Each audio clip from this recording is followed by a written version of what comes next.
તો વડોદરામાં ચોમાસાની શરૂઆત સાથે જ મગરો દેખાવાનો સિલસિલો યથાવત।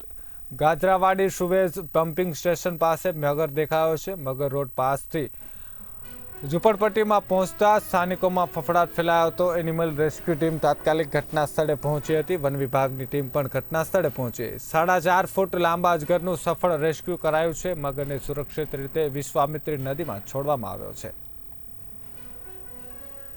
आज रोज अमरी संस्था हेल्पलाइन नंबर पर अમને एक कॉल મળ્યો હતો કે ગાજરાવાડી સુવર્સ કમ્યુનિકેશન છે ત્યાં આગળ એક મગર રોડ પર આવી ગઈ છે।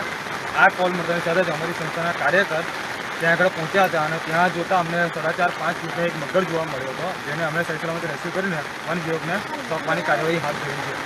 એ મગર સુરત કમ્યુનિકેશનની પાછળ એક નારું જાય છે, ત્યાં આગળ એક ભાગ તૂટેલો છે દીવાનો, ત્યાંથી આવ્યો હશે એવું અનુમાન લગાવી શકીએ છીએ। હવે જે નારું જાય છે એની અંદર 6 કે 7 મગર છે, મોટા મગર બી છે। હવે નારું તૂટેલું છે એ કેનલનું, હવે આપણે અનુમાન નહીં લગાવી શકતા કે કેટલા મગર આવે છે કેટલા મગર જાય છે, પણ અંદાજિત 6 કે 7 મગર એ નારાની અંદર છે। જોરાસી Rajput wildlife rescue Vadodara.